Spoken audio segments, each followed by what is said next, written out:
আসসালামু আলাইকুম, কেমন আছেন সবাই? আশা করি ভালো আছেন। iTechMamun ইউটিউব চ্যানেলের আরও একটি ভিডিওতে আপনাকে স্বাগতম। আজকের ভিডিওর বিষয় হলো iOS 16.1 আপডেট করলে আপনার ফোনের কোনো সমস্যা হবে কিনা, বা iOS 16.1 আপডেট করার পরে কি কি সমস্যা ফেস করছে অনেকেই সে নিয়ে। তো iOS 16.1 না, আমরা আইফোনের যে কোনো iOS আপডেট হলেই দেখি ছোট ছোট বা একটু বড় ধরনের কিছু বাগস থাকে। তো এগুলা তারা পরবর্তী আপডেটে ফিক্স করে। তো iOS 16.1-এ যে বাগসগুলো পাওয়া গিয়েছে বা প্রবলেমগুলো অনেকেই ফেস করতেছে সেটা হলো ব্যাটারি ড্রেন। আমি পার্সোনালি আমার এই ফোনটাতে iOS 16.1 আপডেট করার পরে ব্যাটারি ড্রেনটা একটু বেশি হচ্ছে দেখতেছি।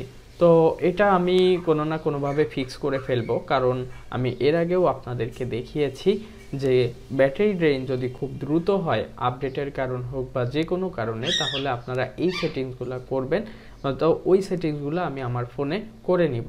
ওই সেটিংসগুলো করার পরে দেখব যে আমার ব্যাটারি ড্রেন একটু কম হচ্ছে। তবে চেষ্টা করবেন যে ব্যাটারি ড্রেন যদি এরকম হয় তাহলে পরবর্তী আপডেট আসার সাথে সাথেই আপনাকে সেই আপডেটটা দিয়ে দিতে হবে। অনেকেই নেটওয়ার্ক আইকন এবং ওয়াইফাই আইকন, এই দুইটা আইকন তাদের ফোনে দেখতে পাচ্ছে না।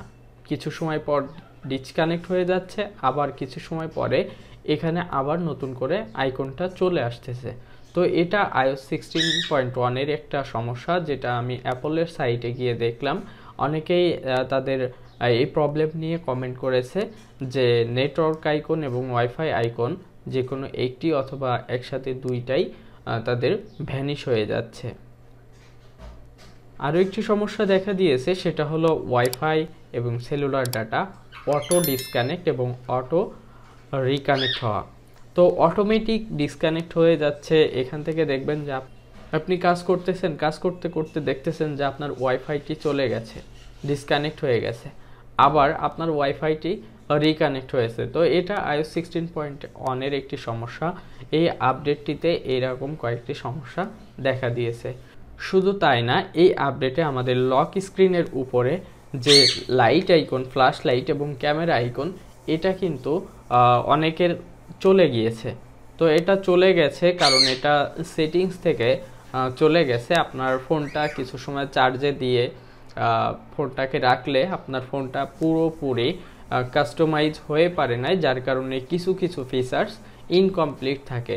তো এক সময় দেখবেন যে আপনার ফোনের এই সমস্যাটার সমাধান হয়ে গেছে। 4 দিন, 5 দিন বা 7 দিন এর ভিতরে আপনার সমস্যাগুলো সমাধান হয়ে যাবে।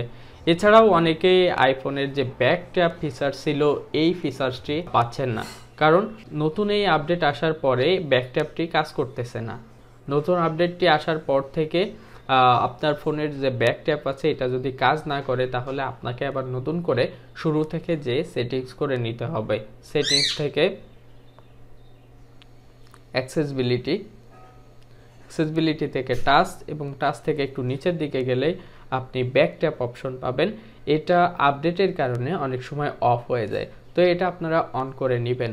এই ছিল iOS 16-এর যে মেজর বাগ ছিল সেগুলা।